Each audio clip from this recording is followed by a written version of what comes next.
The massive alien fleet dropped out of hyperspace at the edge of Earth's solar system, with the confidence of predators who had never known defeat. 3,000 warships, each the size of a small city, arranged themselves in perfect formation. Their hulls gleamed with exotic metals that could withstand the fury of stars, and their weapons could crack planets like eggs. Admiral Zexathai stood on the bridge of the flagship Dominion's Fist, his 6 arms crossed in satisfaction. The hegemony had conquered over 400 worlds in their march across the galaxy. Each species had fallen the same way. First came the demands for surrender, then the demonstrations of power, and finally the crushing of any resistance. Scan complete. Admiral, reported his tactical officer. The third planet shows signs of primitive civilization. Basic radio transmissions, chemical rockets, and what appears to be early nuclear technology. Standard pre-contact species. Zexthai's mandibles clicked in amusement. Another backward world to add to their empire. The humans, as their intercepted communications called them, seemed to number in the billions.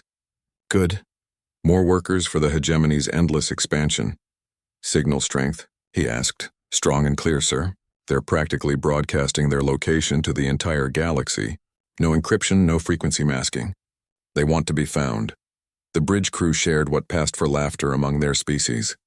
Most civilizations tried to hide once they discovered radio technology, knowing that broadcasting into space was like lighting a campfire in a forest full of wolves. But these humans seemed to actively seek contact, beaming signals in all directions with reckless abandon. Bring us to standard conquest range, Zexthai ordered. Deploy the shock squadrons. Let's give them the usual demonstration. As the fleet moved deeper into the system, they cataloged everything. 1 natural satellite around the target world. Several gas giants that could serve as fuel depots. An asteroid belt perfect for mining operations. Even a few outposts on nearby worlds. Primitive but showing potential for development under proper hegemony guidance. The humans had detected them now. Radio chatter spiked across all frequencies as their governments and military forces scrambled to respond. Zexthai ordered his communications officer to monitor the transmissions. They seem agitated, Admiral. Multiple languages, but our translators are picking up common phrases. Invasion. First contact. Prepare defenses. The usual panic responses. Any organized military response? Some movement of their orbital installations and what appear to be weapons platforms, but nothing that could threaten even our smallest scout ships. Their most advanced weapons seemed to be nuclear missiles with chemical propulsion. Zexthai almost felt sorry for them. Nuclear weapons were quaint. The hegemony had moved beyond such crude tools millennia ago. His smallest fighters carried antimatter charges that could turn continents to glass. Sir, we're receiving a transmission directed at our fleet, the communications officer announced. It's coming from multiple sources on the planet's surface. Appears to be some kind of coordinated message. Put it through, Zexthai commanded. He wanted to hear their surrender. It was always the same. Pleas for mercy, offers of tribute, desperate attempts to negotiate. Some species took longer to break than others, but they all broke eventually. The main screen flickered to life, showing a human in what appeared to be a military uniform. The creature had only 2 arms and 2 eyes, arranged in what the hegemony databases classified as a bilateral symmetry pattern. Primitive but functional, the human spoke in clear, measured tones. To the approaching fleet, this is Admiral Sarah Chen of the United Earth Defense Coalition. We have detected your ships and analyzed your formation patterns. Your technology appears significantly advanced compared to ours, and your intentions seem hostile based on your approach vector and deployment strategy. Zexthai nodded approvingly. At least this species had enough intelligence to recognize superior force when they saw it. The human admiral continued.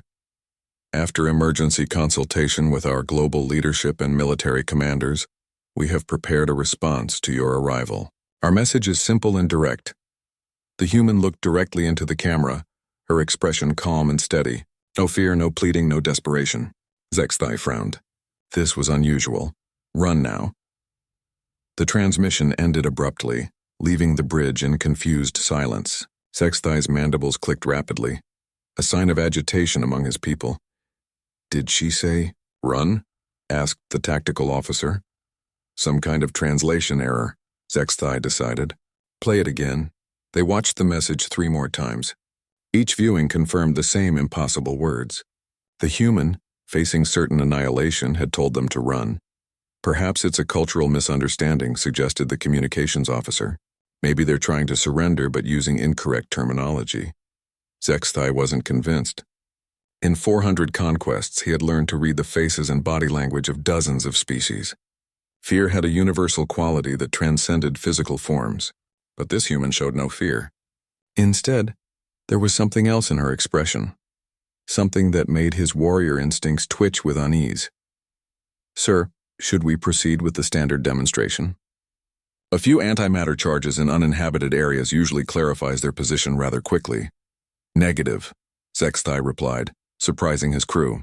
"I want a full tactical analysis first. Deep scans of their orbital installations, planetary defenses, and any hidden military assets. Something isn't right here. Sir, with respect, they're a primitive species with nuclear-age technology. What could they possibly have that would threaten us?" Zexthai stared at the blank screen where the human admiral's confident face had been moments before. In 4 centuries of conquest, no species had ever told the hegemony to run. Even the most advanced civilizations they had encountered had tried diplomacy, last-minute alliances, or desperate final stands. None had simply looked at overwhelming force and calmly suggested retreat. "I don't know," he admitted quietly, "but in my experience, when prey shows no fear of the predator, there's usually a very good reason." The massive fleet continued its approach toward Earth, but for the first time in the hegemony's expansion, an admiral felt the cold touch of uncertainty. The human's words echoed in his mind, "Run now." But the hegemony had never run from anything. They were about to discover why some warnings should be heeded. Admiral Zexthai's unease grew as his tactical teams completed their scans of Earth. The planet showed exactly what they expected from a pre-contact civilization: sprawling cities, industrial complexes, transportation networks, and military installations that would barely qualify as toys by hegemony standards. Full scan results. "Admiral," reported Commander Kithana, his chief tactical analyst. "Population approximately 8 billion across 7 major landmasses. Technology level consistent with early space age. Chemical rockets, basic nuclear fission, primitive computer networks. Military capabilities? Laughable, sir. Their most advanced spacecraft appear to be small orbital platforms with chemical thrusters. Ground-based missile systems with nuclear warheads, but delivery systems that would take hours to reach our current position. No energy shields, no antimatter weapons, no artificial gravity manipulation." Zexthai reviewed the data streams flowing across his command displays. Everything confirmed what his analyst reported, yet something nagged at him. 400 conquered worlds had taught him to trust his instincts, and those instincts screamed danger. What about their orbital installations? The ones that moved when they detected us? 12 platforms repositioned around their planet. Mass and energy signatures suggest they're scientific stations, not military. Probably research facilities or communication relays. Show me the movement patterns. The tactical display shifted to show Earth's orbital space 12 hours earlier. Red dots marked the human installations before the hegemony fleet arrived. Blue dots showed their current positions. Zexthai studied the pattern, his multiple eyes tracking the precision of the movements. They moved into defensive formation, he realized aloud. "Sir, defensive formation would require them to understand our tactics and—" "Look at the positioning," Zexthai interrupted. "Each platform covers an approach vector that we would use for optimal bombardment angles. They've studied our methods." The bridge fell silent as the implications sank in. The humans had somehow learned hegemony tactical doctrine well enough to predict their attack patterns. But that was impossible. The hegemony had never encountered this species before. "Commander Vextok," Zexthai called to his intelligence officer. "Have we had any contact with this system previously? Scouting missions, probe deployments, anything?"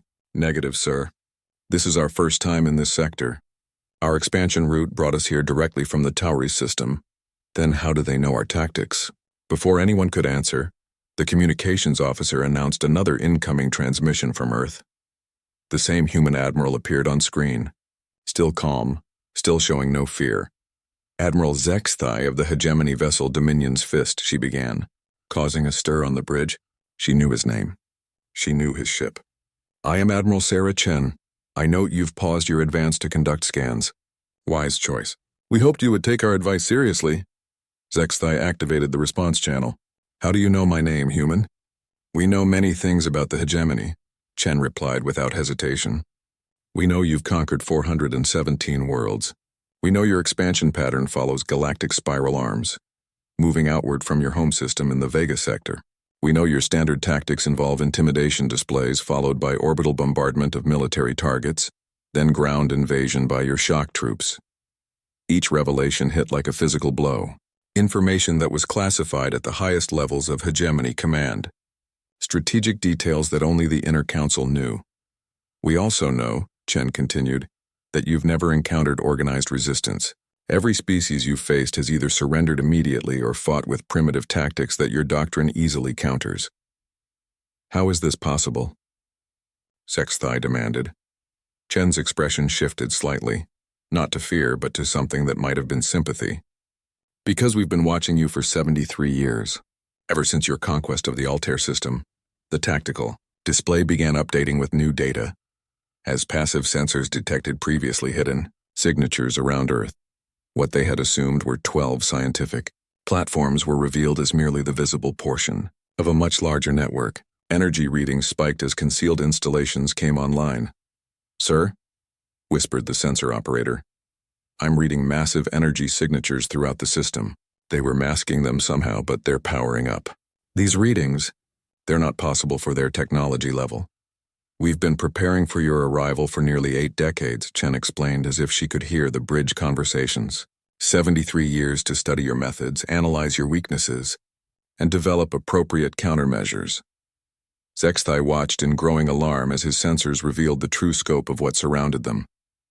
Hidden platforms throughout the asteroid belt, concealed installations on the outer planet's moons, energy signatures that registered far beyond anything they had seen from primitive civilizations. "You're bluffing," he said. "No pre-contact species has technology capable of threatening hegemony forces." "You're correct," Chen agreed. "No pre-contact species does have such technology. But we're not exactly pre-contact anymore, are we?" The main tactical display suddenly lit up with targeting solutions. Thousands of them, all focused on hegemony vessels. The targeting systems were so precise they had isolated individual ships in the fleet and identified optimal strike points. The Zerathi of Proxima Centauri were a peaceful species, Chen said quietly. They were artists and philosophers. They welcomed your arrival with celebrations and gifts. You glassed their homeworld in under 6 hours. Sexthai remembered the Zerathi, tall, graceful beings with an advanced understanding of quantum mechanics. Their resistance had lasted exactly 3.7 hours.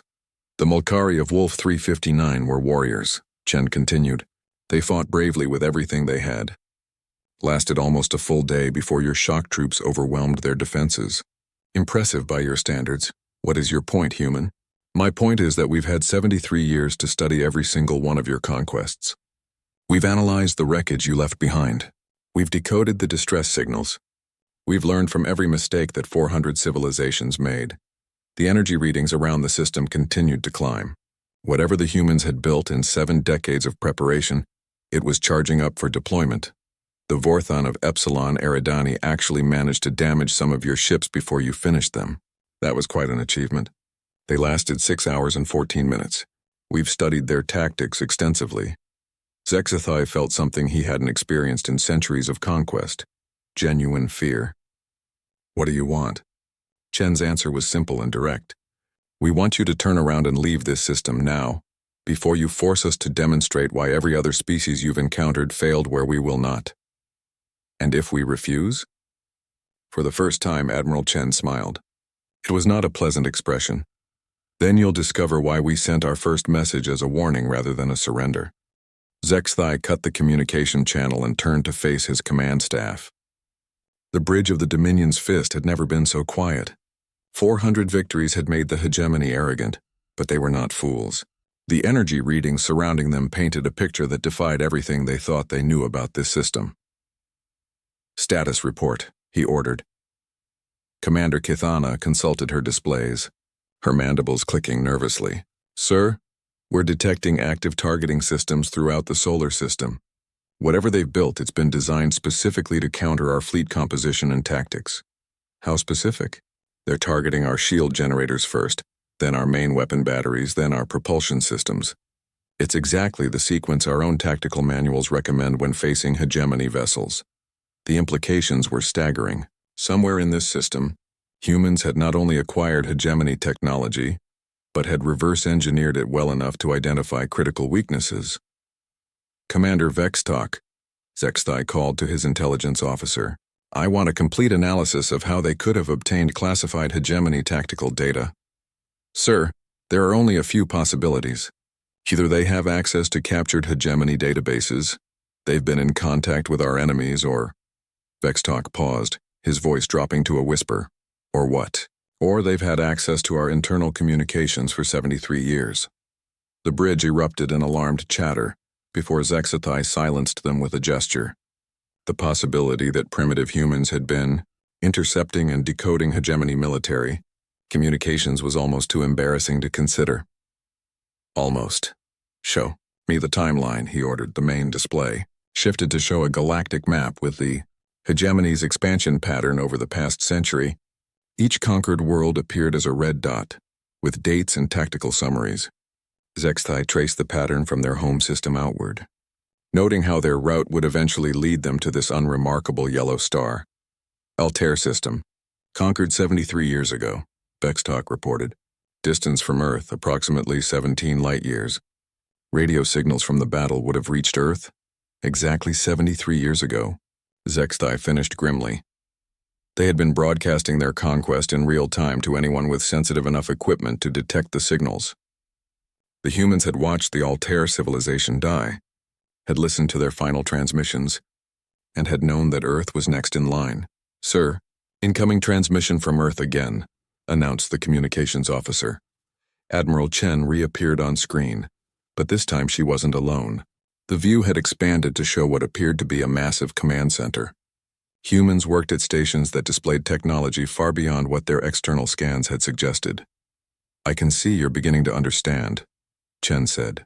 73 years is a long time for a species that learns as quickly as humans do. Behind her, Zexthai could see displays showing real-time positions of every ship in his fleet. The humans were tracking them with precision that matched the hegemony's own sensors. When we detected the signals from Altair, our scientists worked around the clock to decode them. We learned your language, your technology, your tactics. We watched 400 civilizations fall because they made the same mistakes. Impossible, Zexthai stated flatly. You lack the technological base to what? To learn? To adapt? To innovate? Chen's expression hardened.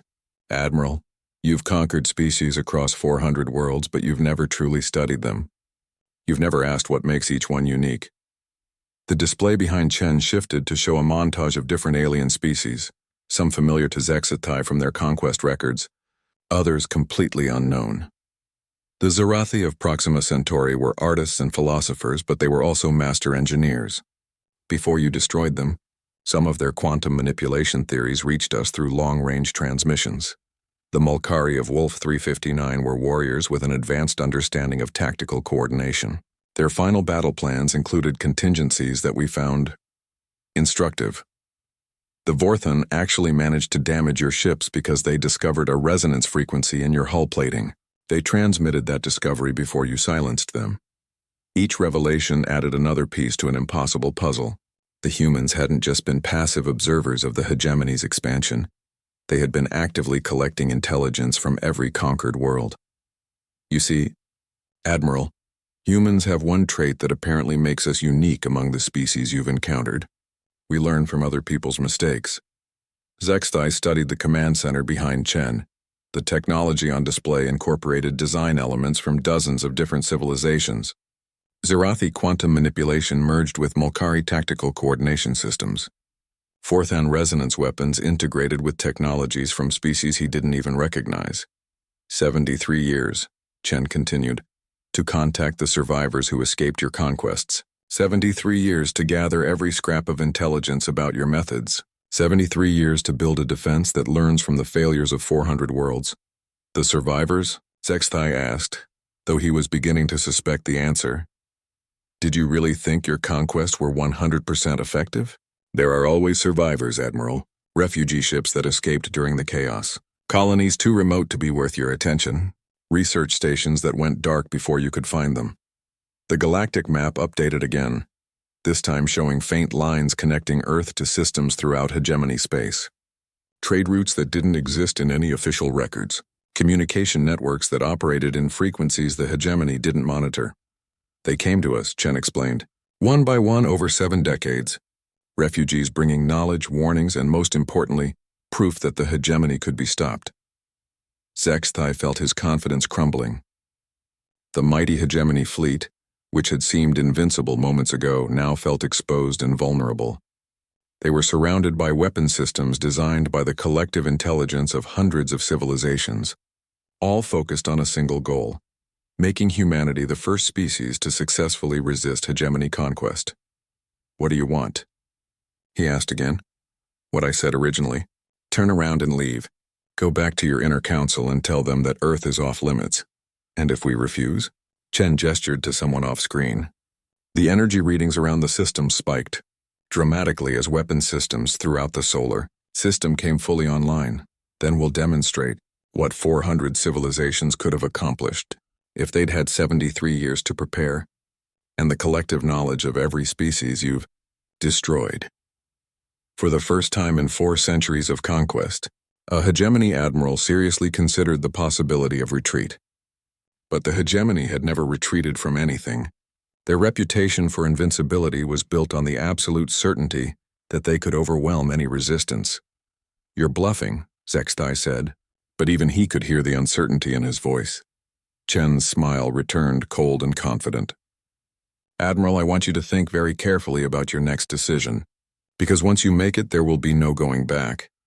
The tactical displays showed targeting solutions locked onto every ship in the fleet. Whatever the humans had built in 7 decades of preparation, it was ready to prove itself against the most powerful military force in the galaxy. Zexthai made his decision with the cold calculation of a veteran commander. The hegemony had not conquered 400 worlds by backing down from threats. Whether the humans were bluffing or not, retreat would signal weakness to every subjugated species across their empire. "All ships, combat formation 7, he ordered. "Prepare for orbital bombardment sequence." The massive fleet began to move, 3,000 warships arranging themselves into an attack pattern that had never failed. Each vessel locked targeting solutions onto the Earth's major population centers while maintaining interlocking fields of fire to protect against any possible retaliation.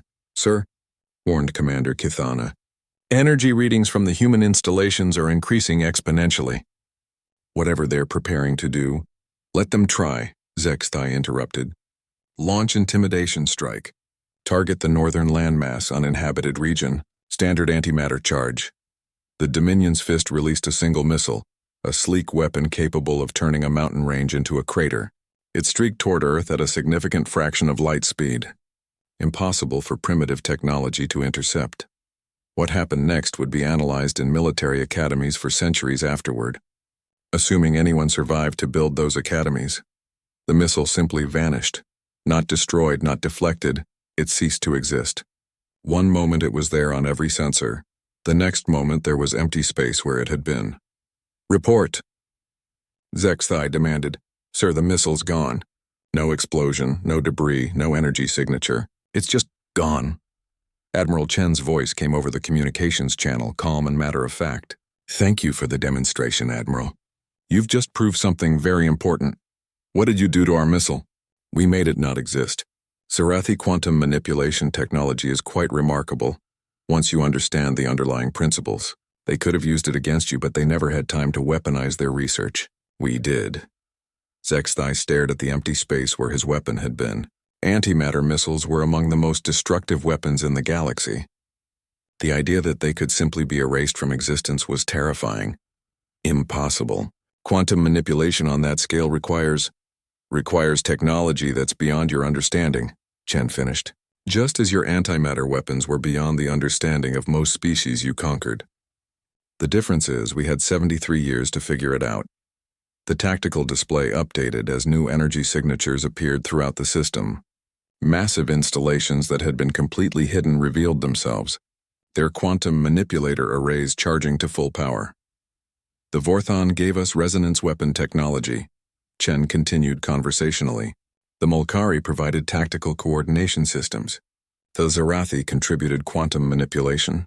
The Zephyrians from Barnard's star developed predictive algorithms. Each species added something to our defenses. "Sir," whispered the sensor operator, "I'm detecting weapons systems that I don't recognize. Energy patterns that don't match any known technology." Chen seemed to hear him. "That's because they're not from any single species. We've had 73 years to combine technologies from hundreds of civilizations. The result is something that has never existed before, a truly collaborative defense system." Zextai watched as more of his sensor readings became incomprehensible.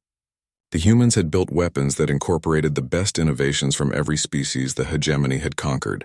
It was the ultimate fusion of galactic knowledge focused on a single purpose. "Launch full bombardment," he ordered desperately.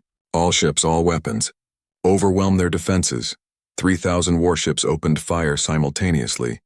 Antimatter charges, plasma cannons, gravitational disruptors, and quantum torpedoes filled space with enough destructive force to sterilize a dozen worlds. None of them reached Earth. The quantum manipulators simply erased incoming projectiles from existence. Energy weapons struck barriers that absorbed and redirected their force harmlessly into space. Gravitational weapons encountered counterfields that neutralized their effects. Every attack the hegemony had ever perfected was countered by technology specifically designed to defeat it. "Impressive display," Chen commented as the barrage ended.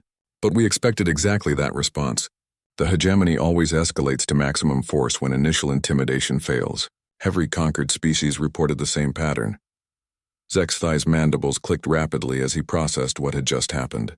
His entire fleet had fired everything they had, and Earth remained completely unharmed. Worse, his sensors showed that the human defenses had barely been stressed by the assault. "Now it's our turn," Chen announced. The first human weapon to fire was obviously based on Vorthon resonance technology, but amplified far beyond anything the original species had achieved. It struck the Dominion's fist with a harmonic frequency that bypassed their shields completely and turned their hull, plating into a vibrating membrane. The ship didn't explode. It simply shook itself apart at the molecular level. Zextai felt the deck plates beneath his feet begin to vibrate as his flagship disintegrated around him. Emergency force fields activated to contain the crew as their vessel became a cloud of component atoms. "All ships, evasive maneuvers," he shouted into his communicator as he and his crew were transported to escape pods. "Scatter formation!" But there was nowhere to run. The humans had positioned their weapons throughout the entire solar system. Every escape route was covered by overlapping fields of fire from installations that combined the deadliest innovations of hundreds of species. Mulcari tactical coordination systems ensured that no two human weapons targeted the same hegemony ship, maximizing efficiency. Zephyrian predictive algorithms calculated optimal firing solutions before the hegemony vessels could change course. Zarathi quantum manipulators created spatial distortions that trapped ships in localized areas of folded spacetime. The slaughter was methodical and precise. Each human weapon seemed designed to counter a specific hegemony defense system. Shields that had protected them for millennia were useless against weapons that simply ignored them. Armor that could withstand stellar radiation crumbled under resonance frequencies that turned metal into dust.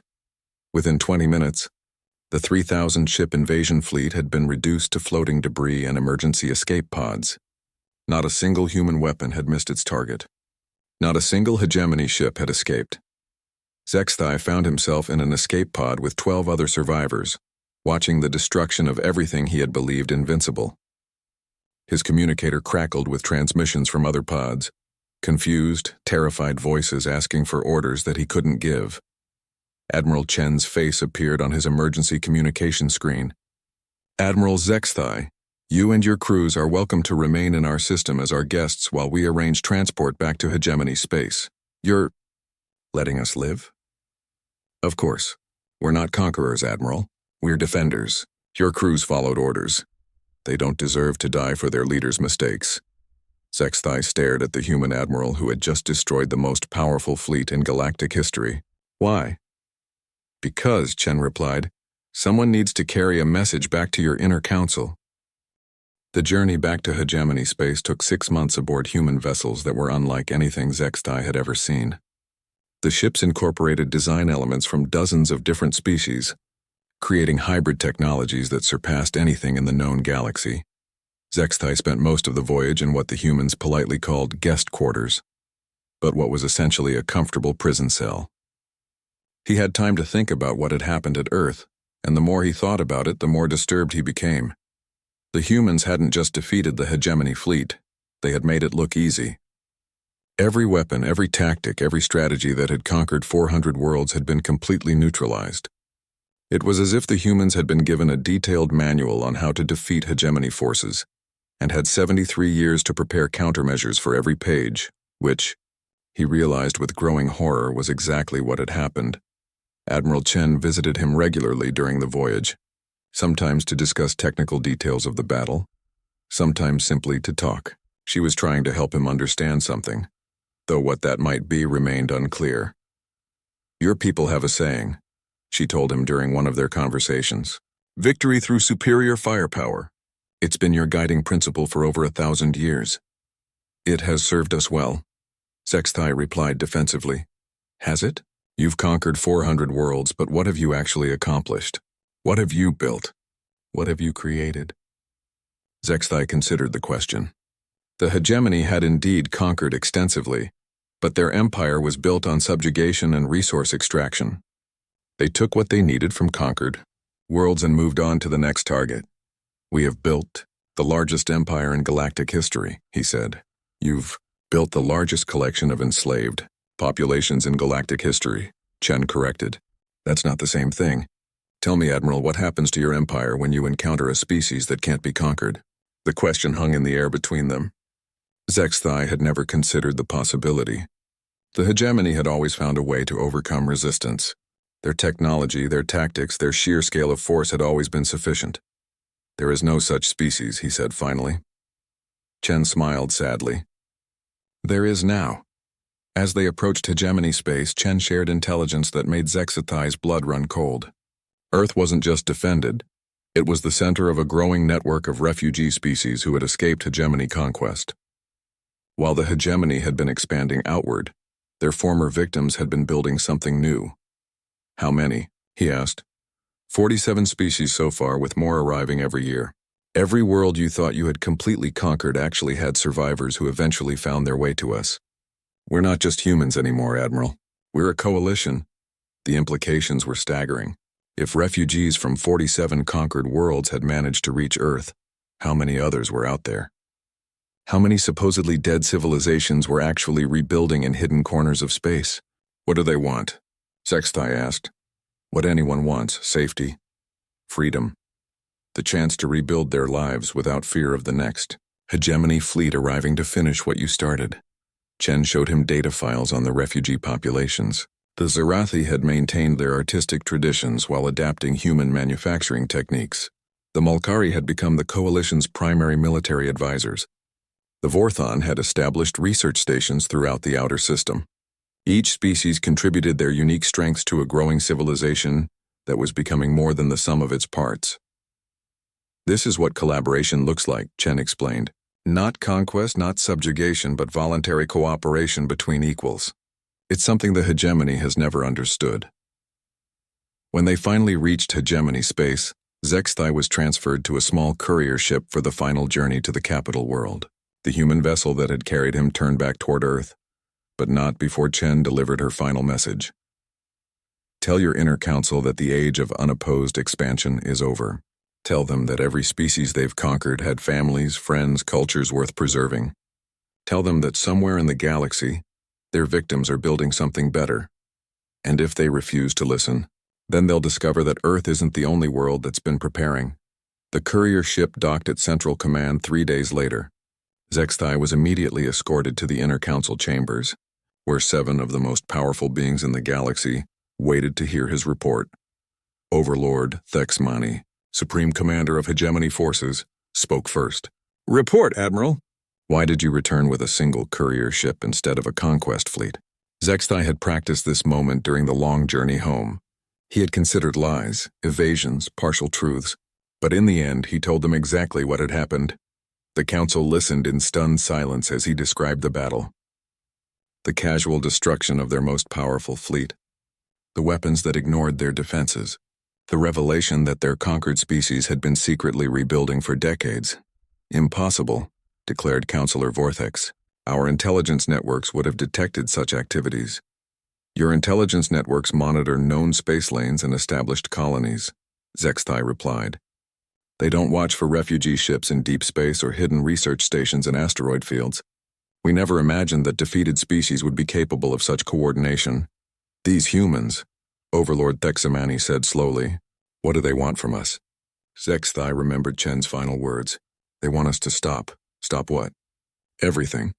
The conquests, the expansion, the destruction of entire civilizations. They want the hegemony to acknowledge that other species have the right to exist without our permission.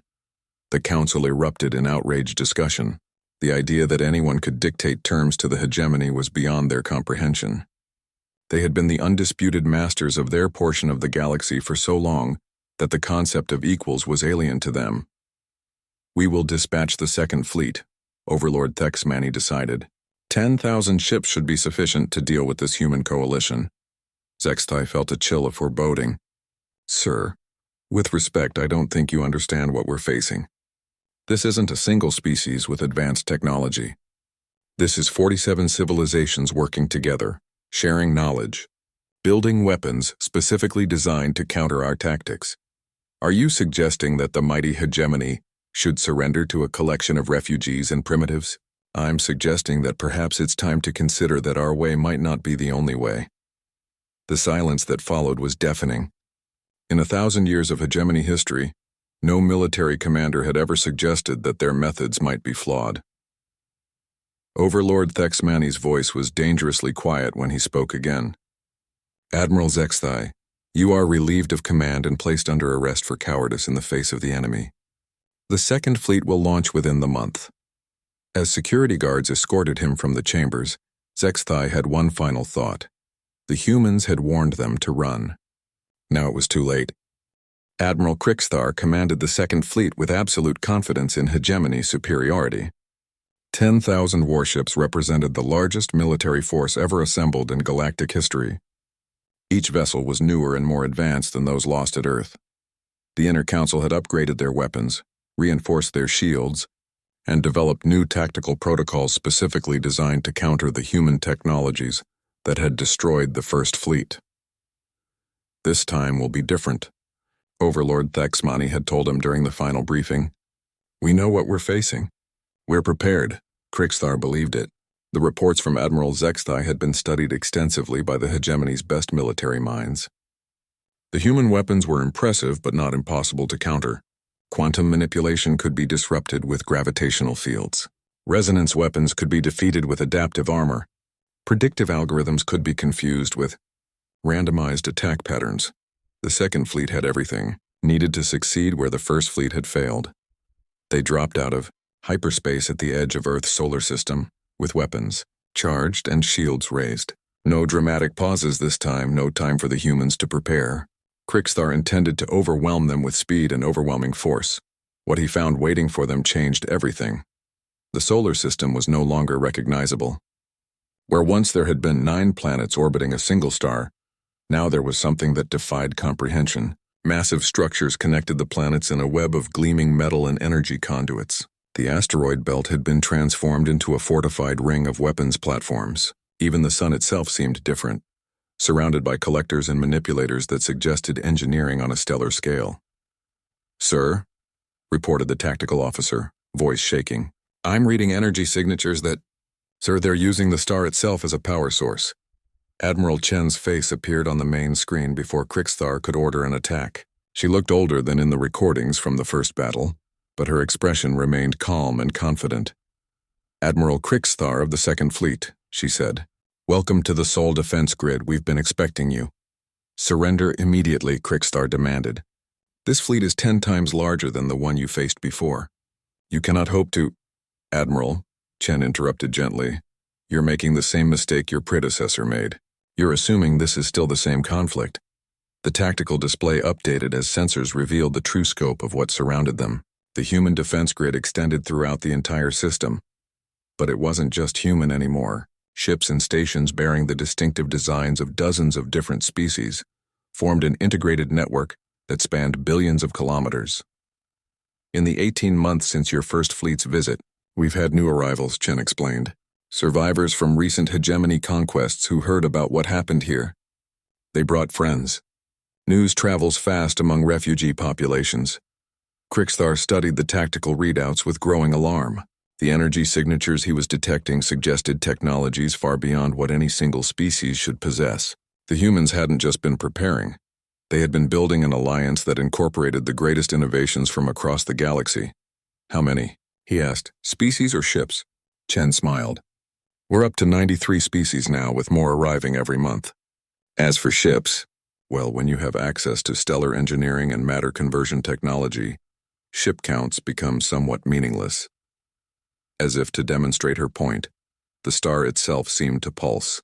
Energy waves rippled outward from the solar collectors, and suddenly space around the second fleet was filled with new vessels. They materialized from nothing, constructed in real time from solar matter and energy. Impossible, Krixthar whispered. The Netherians from Rigel taught us stellar manipulation, Chen explained conversationally. The Quantum Collective from Andromeda shared their matter-energy conversion techniques. The crystalline entities from the Magellanic Clouds contributed their instantaneous construction methods. When 93 species pool their knowledge, remarkable things become possible. Krixthar realized with horror that he wasn't facing a prepared defense, he was facing the combined technological heritage of nearly a quarter of all known galactic civilizations.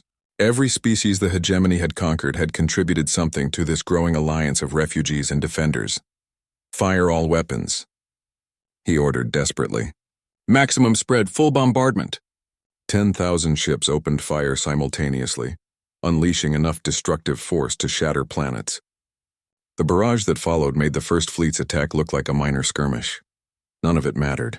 The Sol defense grid didn't just absorb the attack, it converted it. Every antimatter charge became raw material for new defensive platforms. Every energy beam was captured and redirected to power the stellar manipulators.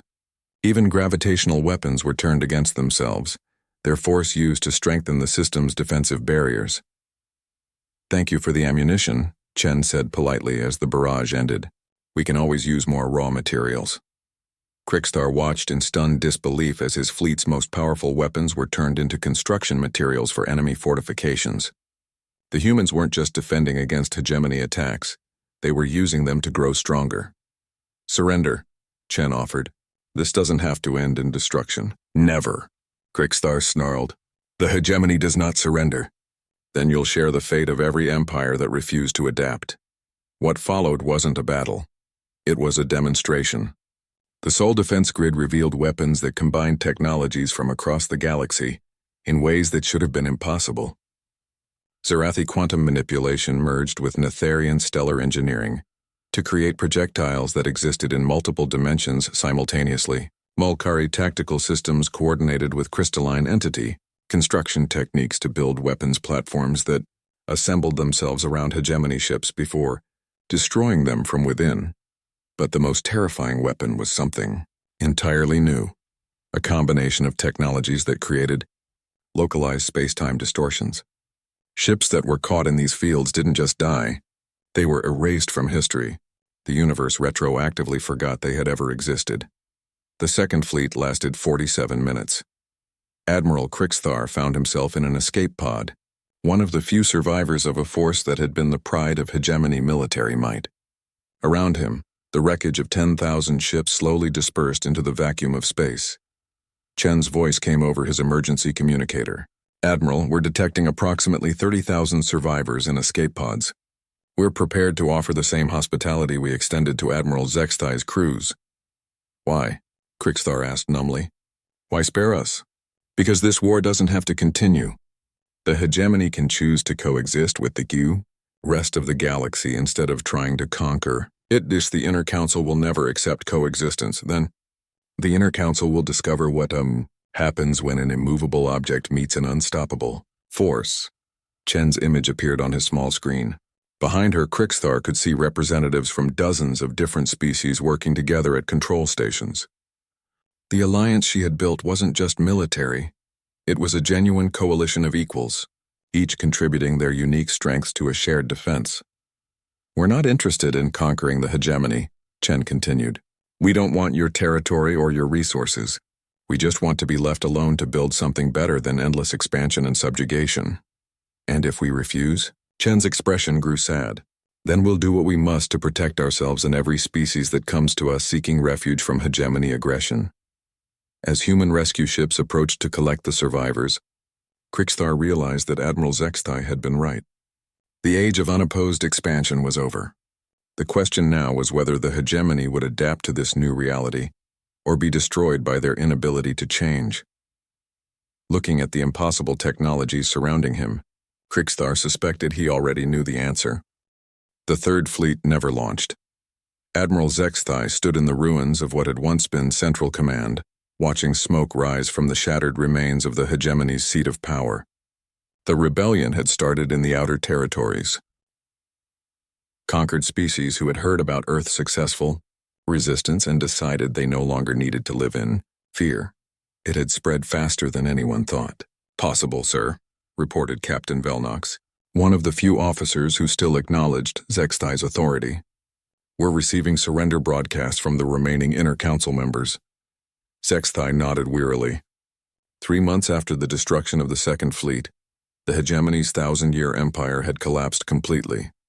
Species that had been subjugated for centuries rose up simultaneously across hundreds of star systems. The military forces that might have suppressed such rebellions were either destroyed at Earth or scattered among dozens of desperate defensive actions. "Terms?" he asked. "Complete autonomy for all former hegemony territories. Reparations to be negotiated on a species-by-species basis and—" Velnox hesitated. "What?" "The Coalition is offering amnesty to any hegemony personnel who cooperate with the transition. They're calling it the Galactic Reconciliation Treaty." Zexthai wasn't surprised. Everything he had learned about the human-led coalition suggested they were more interested in justice than revenge. It was a concept that the hegemony leadership had never understood. His communicator chimed with an incoming transmission. Admiral Chen's familiar face appeared on the small screen, though she was calling from a much larger vessel now, something that looked like a mobile diplomatic platform rather than a warship. "Admiral Zexthai," she said. "I'm glad to see you survived the transition." "Transition," Zexthai repeated. "Is that what you're calling the end of galactic civilization?" "No," Chen replied calmly. "It's what I'm calling the beginning of galactic civilization. The hegemony wasn't civilization, Admiral. It was just the largest military occupation in history. Around them, the ruins of Central Command told the story of an empire that had been built on force and had fallen when that force proved insufficient. Zexthai had seen it happen before on individual worlds, but never on such a scale. What happens now?" he asked. "Now we build something better. The Galactic Coalition has representatives from over 300 species now. Every civilization that was either conquered by the hegemony or threatened by their expansion. We're working together to establish trade networks, scientific exchanges, and mutual defense agreements." Chen's image shifted to show a split screen. On one side was Earth, now clearly visible as the center of a vast construction project that spanned the entire solar system. On the other side was a star map showing trade routes and communication networks that connected hundreds of worlds. "This is what cooperation looks like," Chen explained. "Not conquest, not subjugation, but voluntary association between equals. Each species contributes what they do best and benefits from everyone else's strengths." Zexthai studied the star map. The network it showed was already larger than the hegemony had ever been, but it was organized on completely different principles. Instead of a rigid hierarchy with the hegemony at the center, it was a web of interconnected civilizations that shared resources and knowledge freely. "The Zerathi are teaching art and quantum mechanics to anyone who wants to learn," Chen continued. "The Mulkari are training coalition defense forces in tactical coordination. The Vorthan are sharing their research into materials science. Every species that was nearly destroyed by the hegemony is now helping to build something that ensures no one will ever face that threat again." "And the former hegemony territories?" "They're welcome to join the coalition if they choose, or to remain independent if they prefer. The choice is theirs." It was a radical concept, the idea that powerful civilizations might choose not to conquer weaker ones. Zexthai had spent his entire life believing that strength naturally led to dominance, that the strong had not just the right but the obligation to rule the weak. You could have conquered us, he realized aloud. After the second fleet fell, you had the technology and the numbers to overrun the entire hegemony. Yes, Chen agreed. We could have. But then we would have become the very thing we were fighting against. The goal was never to replace the hegemony with another empire. It was to create a galaxy where empires like the hegemony couldn't exist. Captain Velnox approached with a data pad. Sir, we're receiving formal diplomatic contact from the Coalition Council. They're requesting a meeting to discuss the integration of former hegemony worlds into the galactic community. Zexthai took the data pad and reviewed the terms being offered. Amnesty for military personnel who had followed orders. Reconstruction aid for damaged worlds. Technology sharing agreements. Scientific and cultural exchange programs. It was more generous than anything the hegemony had ever offered to conquered species. Why? He asked Chen. After everything the hegemony did, why offer such terms? Chen's expression grew serious. Because we learned something important from studying your conquests, Admiral. Empires built on subjugation eventually fall, but civilizations built on cooperation can last forever. We want to build something that will outlive all of us. The communicator chimed again as another transmission came through. This one was from Admiral Krixthar, calling from what appeared to be a coalition facility. Zexthai, he said. You need to see this. The image expanded to show Krixthar standing in a massive construction bay where beings from dozens of different species worked together on projects that combined technologies in ways Zexthai had never imagined. Zarathi quantum manipulators worked alongside Mulkari tactical computers. Vorthan materials scientists collaborated with human engineers. Former enemies shared knowledge and resources to build wonders that no single species could have achieved alone. This is the Harmony Station project, Krixthar explained. We're building diplomatic and research platforms throughout the galaxy. Places where different species can meet, trade, learn from each other. I'm serving as a military advisor, helping to design defense systems that protect without conquering. Zexthai felt something he hadn't experienced in decades. Hope. Not for the hegemony, which was clearly finished, but for the possibility that something better might emerge from its collapse. The Coalition is offering positions to any former hegemony personnel who want to help with the transition, Chen said. We can use experienced administrators, engineers, scientists, even military officers who understand the mistakes we need to avoid. You want us to help you build a civilization to replace the one we destroyed? We want you to help us build a civilization that makes sure nothing like the hegemony ever happens again. Zexthai looked around at the ruins of Central Command, then at the star map showing the growing Coalition network. The choice was clear: cling to the wreckage of a failed empire or help build something that might actually last. Where do I sign? He asked. Chen smiled, not the cold, confident expression she had worn during the battles, but something warm and genuinely hopeful. Welcome to the future, Admiral. As the transmission ended, Zexthai realized that the humans' first message had been more prophetic than anyone had understood. They had warned the hegemony to run, not because they were afraid, but because they knew what was coming. The end of the Age of Conquest and the beginning of the Age of Cooperation. The galaxy had finally learned to listen to that simple warning. Run now. The hegemony had run too late. But perhaps it wasn't too late for the rest of them to learn from humanity's example and build something better from the ruins of what had come before.